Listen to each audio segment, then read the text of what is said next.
സ്വർണം വില കൂടിയതറിയാതെ 1120 രൂപയുമായി ഭാര്യയ്ക്ക് താലിമാല വാങ്ങാൻ ജ്വല്ലറി എത്തിയത് ഒരു യുവാവല്ല, 92 വയസ്സുള്ളൊരു അപ്പൂപ്പനായിരുന്നു.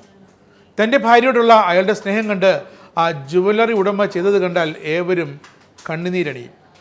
മഹാരാഷ്ട്രയിലെ ഛത്രപതി സംഭാജി നഗറിലെ ഒരു ജ്വല്ലറിയിലാണ് 93 വയസ്സുള്ള ഒരു ഗ്രാമീണനായ വൃദ്ധൻ തൻ്റെ ഭാര്യയ്ക്ക് ഇഷ്ടപ്പെട്ട താലിമാല വാങ്ങുന്നതിനായി ഭാര്യയുമായി എത്തുന്നത്.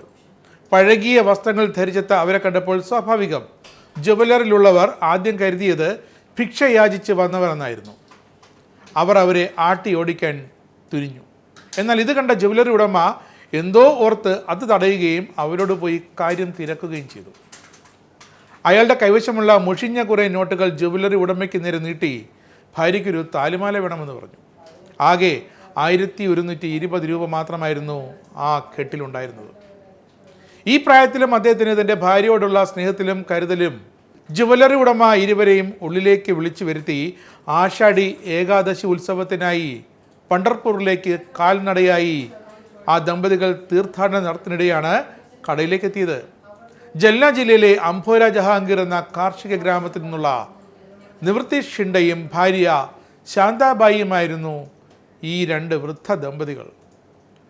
ഉൾഗ്രാമത്തിൽ താമസിക്കുന്ന അവർക്ക് സ്വാഭാവികമായും സ്വർണത്തിൻ്റെ വില കൂടിയതൊന്നും ഒരു ധാരണയുമില്ലായിരുന്നു. പക്ഷേ ഒടുവിൽ തങ്ങൾക്ക് ഇഷ്ടപ്പെട്ട ഒരു മാല തിരഞ്ഞെടുത്തപ്പോൾ ആ വൃദ്ധൻ നൽകിയ ആ നോട്ട് കെട്ടിൽ നിന്നും വെറും 20 രൂപ മാത്രം എടുത്ത് ബാക്കി തുക ജ്വല്ലറി ഉടമ തിരികെ നൽകി. എന്തായാലും മഹാരാഷ്ട്രയിലെ ആ ജ്വല്ലറി ഉടമയുടെ പ്രവൃത്തിക്ക് ഇപ്പോൾ സോഷ്യൽ മീഡിയയിൽ നല്ല കയ്യടിയാണ് കിട്ടുന്നത്.